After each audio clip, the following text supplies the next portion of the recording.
Good day everyone. What I've got for you today is a very easy to follow beginner's guide to the Trial of the Sword, which is in DLC Pack 1 for The Legend of Zelda Breath of the Wild. Now if you don't know what this is a series of 45 challenge rooms where the end goal is a fully powered up Master Sword.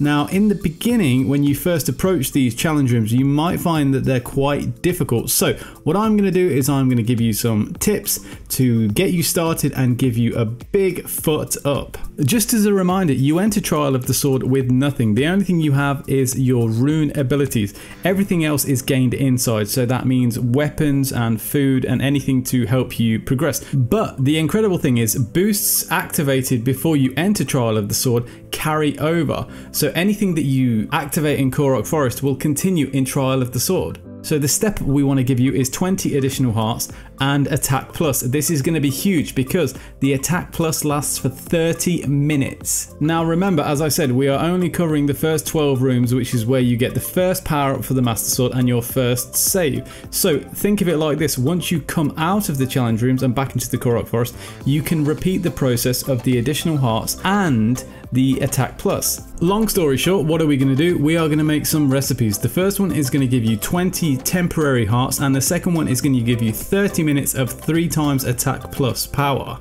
Just in case you're worried that I'm going to spoil everything, you don't need to worry too much because we're only going to be covering the first 12 challenge rooms, which is the first save point that you get. Trust me when I say I've tried to make this very accessible and there are no crazy requirements here. So the first recipe we're going to go for is plus 20 temporary hearts, and what we need is hearty durians. What you're going to do is teleport to Faron Tower and explore the surrounding area. You will find 5 hearty durians extremely quickly, extremely easily. Now you can farm as many as you want, or you can just get 5 right now and come back later, but for the recipe we need 5. The attack plus recipe is a bit more involved, but it is crucial to your success. What you're going to need is 3 mighty bananas, 1 mighty thistle, and 1 shard of Farosh's horn. In case you don't know who Farosh is, he is a dragon, and I will show you how to get his horn quite easily. The horn is crucial because that is what gives you the 30 minutes attack plus. If you already have these ingredients, of course, then you can just jump ahead. To make this process as painless as possible, what you're going to need is some wood and a way to light that wood, so that can be fire arrows or a fire weapon. Now this is because we need to pick a specific time of day and we want to repeat it to collect several shards. I also recommend a bow that can shoot straight. This is not an absolute must, but if you don't have one that can shoot straight, then you're just going to have to compensate for the dip in your arrow. You will find Farosh at Riola Spring at about 5 o'clock in the morning.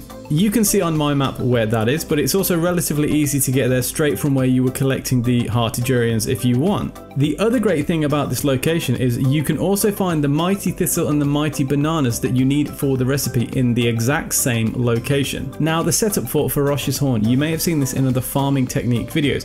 What you're going to do is enter the little alcove, and the reason you need to set up there is because you have protection from the rain, so your fire will not be affected. So long story short, collect your thistles, collect your mighty bananas. Now when you're in the alcove, light a fire and set the time to morning. As soon as morning comes, you need to be immediately ready for the updraft that Farosh is going to bring, so you need to get out your glider immediately. Sometimes you might also want to immediately light your fire because this can sometimes aid in the process of the updraft. This isn't particularly hard, but what it does need to be done is executed quickly. Get out your glider, pull the right trigger, aim at the horn and shoot the horn. If you do this quickly enough, the horn will land on the same plane as you. Then you can immediately go back to the fire, set it to morning again, and repeat the process. You should only do this up to a maximum of about 6 times. If you mess up a bunch of times practicing getting the horn, don't worry about it. Don't waste your time chasing the dragon.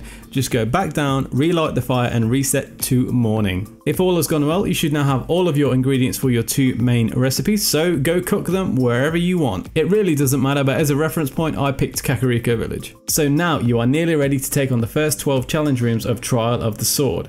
Get yourself over to Korok Forest, and just before you place the sword in the pedestal, eat the 2 meals. So that's the temporary hearts and the attack plus. After, put the Master Sword in the pedestal and let's go. You will now have a huge advantage that you did not have before, especially for those of you who were struggling. This should really be a big help. As a personal side note that I would like to add to help you out, remember to turn on your chest indicator, because in some of the challenge rooms there are chests that can help you out. In case you don't know how to do this, just on your controller press back or select, press Y for Sheikah Slate and select treasure chests. So now you can choose between either indicating shrines or indicating treasure chests. Of course, you know the one I want you to choose. Without spoiling too much for you, the way the beginning trials will work is that every 6 rooms there will be a kind of a boss stage, and on the 7th room you will have a chance to get a few resources if necessary. Hopefully you won't need them because you will still be going strong off the meals you cooked. In terms of fighting enemies and defeating certain runes, I don't want to ruin everything and hold your hand all the way, because then where's the fun?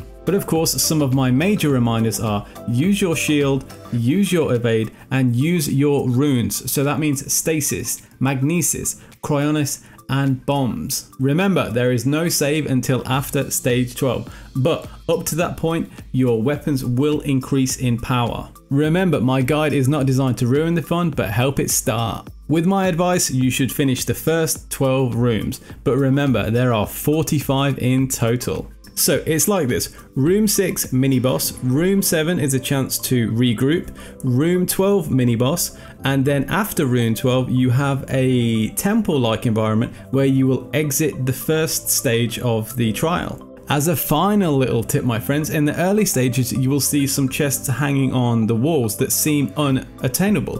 What you can do is just take any of your weapons, and remember, if you hold the right bumper you can literally throw them and break the wooden supporting platform. Good luck, have fun, and kick some ass. So that's it for now, people. I hope this little guide really helps you out and gets you going in Trial of the Sword for the first 12 rooms. I've been the Complaining Gamer. Thank you very much for watching. Take care, and I will see you next time.